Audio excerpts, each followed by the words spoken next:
Oh, that's Loon. That's Loon checking in with us. Loon, what up? What's going on, yo? I mean, I don't want Loon, what up? I don't want to What's going on? How y'all doing? Hey. I know you changed your name. What's your name? We gonna call you by your respected name. Amir. Amir. All right. We gonna scratch that. What's going on? That's cool. I mean, you know, for those that can't remember to call me. Loon is cool. I mean. Yeah, everybody listening, and I'm gonna let them know one time. You know what I'm saying? We got Loon, former bad boy artist, one of the greatest ones that was on there, because he had the Harlem swag where we from. Yeah. He changed his name to Amir. From now on we're gonna dress him as Amir.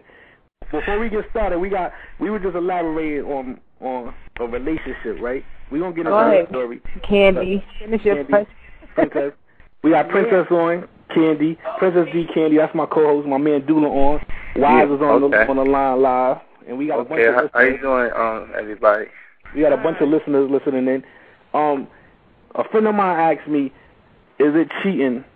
Is online flirting considered cheating? Well, I feel like, to be honest with you, because, I'm under a whole different understanding in terms of Islam, is a form of fornicating. Okay. A lot of people think that fornication is just a physical act.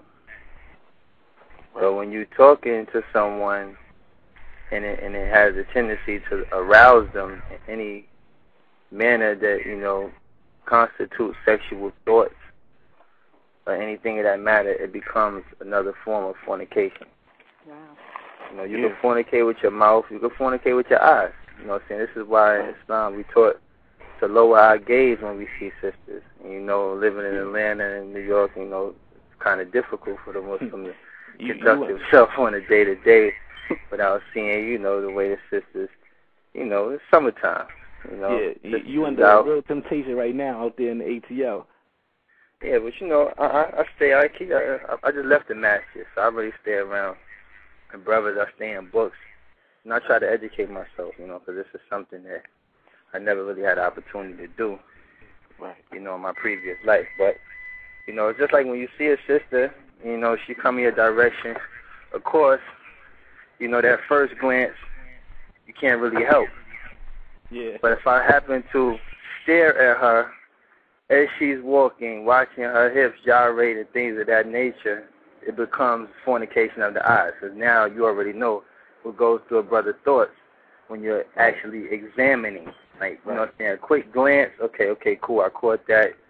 She was all right, let me keep it pushing. But once you start to stare, you at that point you're using X-ray vision. At that point you're starting to do things, to trigger your mind. And that's another form of fornication. So in terms of addressing the matter in terms of relationships, I mean, of course it's going to lead into certain things. Because people that get online and chat, it gets personal. You know what I'm saying? It starts off as a fun-filled conversation. Next thing you know, sister asking the brother, do you got a girl? Brother could be truthful at that point or not. If she says no, then the conversation starts to go into something else now. You know what I'm saying? And wow. Yeah, exactly. And this is something that we all familiar with, on pump one. And I don't think none of us can deny that when you're in a situation where you're talking to someone who don't know you, it's almost instinctive to establish those type of things in that conversation to where you can kind of get to know each other. Yeah.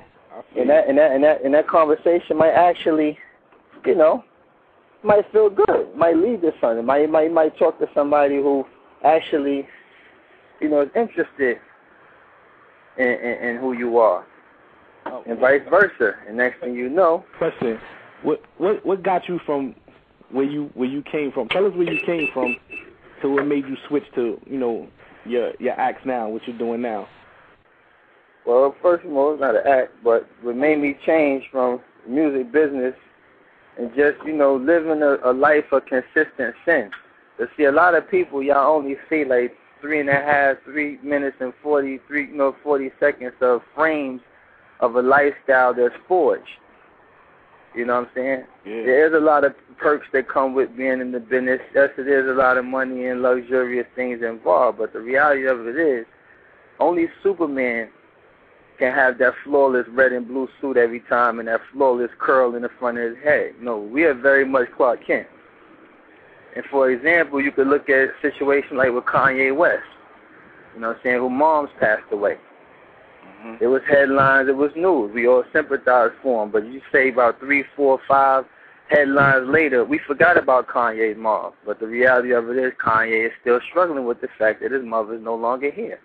Yeah, true. Right. And these are the things that we take for granted in this business, you know what I'm saying? Because we're here to, you know, forge this this identity that's attractive to the fan.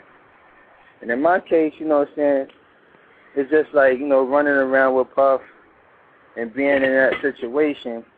It got so repetitive, to be honest with you, it just got tiring. You know, it gets tiring. You know, you get tired of the same welcome wagon every state you go to. It's the same welcome wagon. We all know the same chicks in every state because they right there at the welcome wagon. They're at the airport. You know what I mean? You can call Lil Wayne and be like, yo, you know, oh yeah, I met her. You know, it's just a network. You know, it's kind of like when people get in a certain circle, that circle starts to get small. You know what I mean? As big as it appears in the beginning, you know, that's one thing. But after, you know, entertaining it after a while, that circle starts to become small. You know what I mean?